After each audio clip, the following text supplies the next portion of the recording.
Every truth spoken is a beacon of light in the gathering darkness, and every song sung is a trumpet of hope to the future heroes who will undo this madness.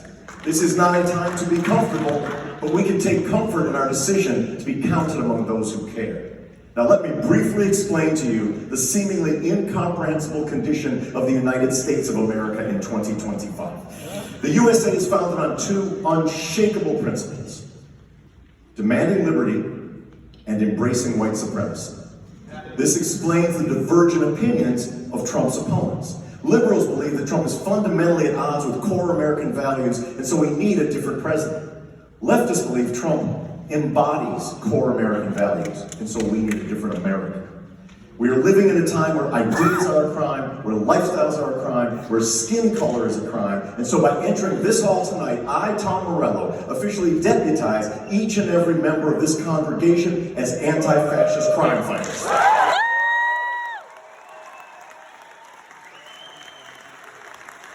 Because throughout history, the spark of rebellion has come from unexpected quarters: authors, economists, carpenters. Who's to say what musicians might or might not be able to achieve? So when Rage broke up in 2000, Tim and Brad and I knew that we wanted to play together. We knew we wanted Rick Rubin to make our next record. We spent a lot of time over at Rick's house talking about who was going to be the next vocalist. We listened to a lot of Soundgarden's band Motorfinger. Great record, great songwriting, great singing, but it's also like Chris Cornell's vocals and lyrics felt kind of scary to me, like really eerie. I wondered what he would be like in person. So Rick and I drove up to his place in Ojai, California, about an hour away from LA. I'm still in my 1985 Chevy Astro van. Rick only drives in a Rolls Royce that's inside another Rolls Royce. So he must have been very serious about this endeavor. Anyway, so Chris, of course, lived in the last loneliest house at the top of the last loneliest hill in Ojai, at the end of a long, meandering driveway through the shadowy woods. It's getting darker and darker. We pull into the driveway. Dusk. The home is a spooky Spanish mansion at the top of a darkening hill. Some motorcycles out in front.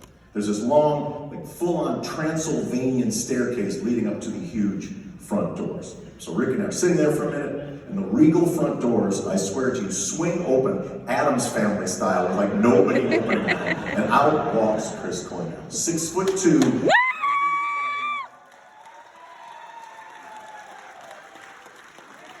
Unclear frame and dark of countenance.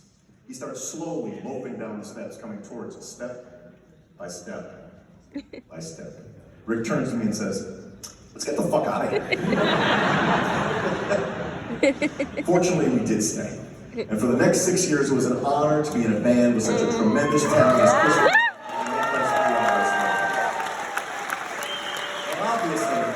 Obviously, Chris had one of the most beautiful and ferocious voices in the history of rock music. He was also an incredible crafter of melody, no matter what kind of musical track you threw at it, be it a super heavy, complicated juggernaut riff or a simple 3-chord chord progression. His unique ability to pull from the ether both chilling beauty and thundering power was one of his greatest strengths. What a pleasure it was to stand beside him on stage and in the studio for all those years to watch that humble friend and rock god at work. And while Chris wrestled throughout his adult life with demons, he managed to harness those demons and ride them like a motherfucking lightning-infused Marshall Stack scrap chariot of mythical power to create some of the greatest rock and roll of all time. While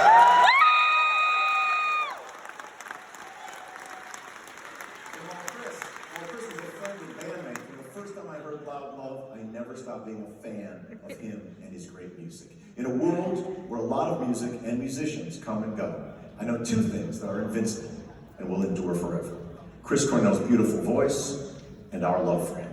Yeah. And while as sad as he's gone, we still have the memory of his unbridled rock power, his outrageously perfect hair, and most of all, his music, and it will be with us forever, and it will never be outshined. Yeah. So, early on, during a very dark period for Chris, he went missing. Nobody heard from him for weeks. He did not return calls or texts. A very worrying, troubling silence. We were all deeply concerned. Then one night, in the middle of the night, totally out of the blue, he texted me this: "If you swallow the coin from the wishing well, your dreams will come true in heaven or hell." The next day I wrote this song for him, It's called the Garden of Gethsemane. That's the place where Jesus had his moment of doubt.